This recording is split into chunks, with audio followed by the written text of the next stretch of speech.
waxay maalintii shalay u nahayd markii mudanayaasha aqalka golaha odayaasha guurtida Soomaaliland qalinka ku dugeen muddo kordhin cusub oo loo sameeyay xukuumadda Soomaaliland golaha wakiilada iyo golayaasha deegaanka dalka ayaa waxa si weyn isu soo taraya dhawaaqyada inta badan shacbiga reer Soomaaliland mudanayaasha labada gol qaran qayb kamida iyo xisbiyada mucaaradku ay uga biyadiidayaan muddo kordhinta xadaafka ee loo sameeyay golaha wakiilada iyo sidoo kale golayaasha deegaanka dalka haddaba si aan ugu kuurgalno marxaladda xilligan iyo dareenka ay qabaan qayb kamida mudanayaasha wakiilada ee muddo kordhinta xadaafka loo sameeyay ay waxa warbaahinta la hadlay xildhibaan Maxamed Cali Xirsi Obama oo mudane ka tirsan aqalka wakiilada xildhibaan Axmed Ducaale Bulaal iyo sidoo kale xildhibaan Cabdilaahi Balaaki oo saddexdooduba ku habtirsada mudanayaasha aqalka wakiilada Soomaaliland ee la soo doortay 2005 doorashadii golaha wakiilada ee ka dhacday dalka waxaanay tilmaameen inaanay ku niyad samayn muddo kordhinta xadaafka ee golaha guurtidu qalinka ugu tuugeen waxaanay ku goodiyeen inay banayn doonaan kuraasta sibay yiraahdeen shacbiga reer Soomaaliland aanay tuhun ugu galin in dhankooda iyagu dabada ka riixayaan muddo kordhinta xadaafka 2017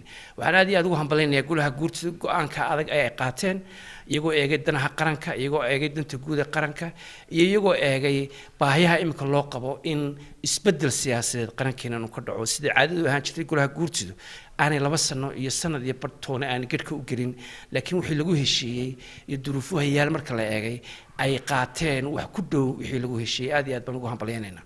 waxa kale oo iyadana mudan inaan halkan ka sheegno in doorashooyinka kale ee golaha deegaanka iyo golaha wakiilada labadaba dib u dhac ku yimi taas anagu shakhsiyan aad iyo aad baan uga xunnahay waxaynu nahay gole waxaynu nahay dal curdin ah oo dimuqraadiyadu hageysay for the past intii uu qarankan imika jiray 2005 baanu nimi 12 sanadood baan mareynaa waxa halka ku cad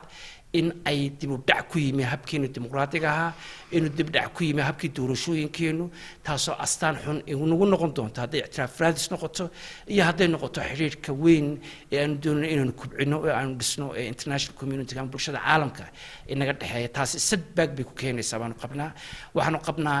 in aanay caawinayn qaran ahaan inaanay caawinayn ictiraaf ahaan inaanay caawinayn at the same time annagu golaha 12 sano fadhinayna aanay nagu fiicnayn nagu qurux badnayn in qarankii aanu hortaagnaano tiyo imika naloo tirinayo wax far badan oo qaldaman inaan sabab u nahay taas in hadaan xildhibaano far badan nahay ma halbadooda kaliya in Cabdilaahina uu oran doonaa waan ku xnig go'aamano waan ka soo saari doonaa maybe inaan qaar ka laga mid rasaan karayaan oo qabo in bal aanu shacabka tusno in aanan ahayn dad kuraasta iska jecel oo iska fadhiya qolkaas arrimid buha runtii golaha guurtida go'aankay gaareen ee dastuuriga waanu ku hambaleynaynaa inkastoo fikir ahaan anagu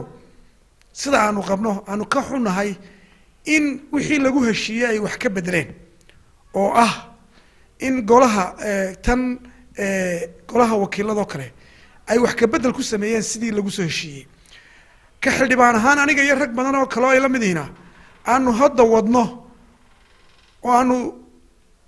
rabno bal inaanu consultancy la naga soo doortay wax ka weydiino ay iman karta xataa saan umada u tusno golahan aanu ku raagnay inaanu meesha u banayno hadii ay nala qaataan xataa consultancy anagu aanu naga soo doortay nala qaataan aanu banayno golaha si aan umada u tusno inaan ku sii dhaganayn golahan aanu muddada badan fadhinay kulli saaxiibada iga horeeyay hadii dareen wanaagsan bay muujiyeen anigu waxaan u qaadanayaa golahan inaan canaananayno baan u qaadanayaa adleys canaananayo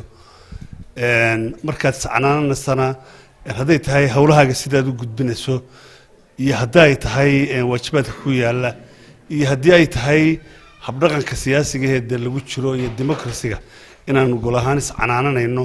baan saaxiibadii hadalkooda u qaadanaya waana la qabaa waxaan la qabaa in golaha hoggaankiisa iyo leadershipkiisa wax badan baa ku xidhan 2005 ay ahayd markii shacbiga reer Soomaaliland doorashadii golaha wakiilada ka dhacday sabab dhaadheer ku yugo ugu galeen inay soo doortaan mudanayaal cusub oo noqda sharci dejinta dalka iyadoo xilliga ay kaga ekeyd 2010 laga soo bilaabay xilliga waxa soconay muddo kordhina isdaba jooga oo loo sameeyay mudanayaasha golaha wakiilada oo xilligan muddo kordhinta loo sameeyay ay tahay mid si weyn looga wada biyadiiday marka la eego xisbiyada mucaaradka sidoo kale shacbiga Soomaaliland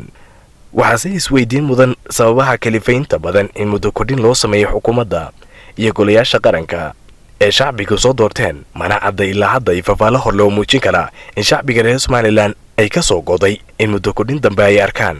iyo qorshe lagaga bixi karo muddo kordhinaha soo noqnoqda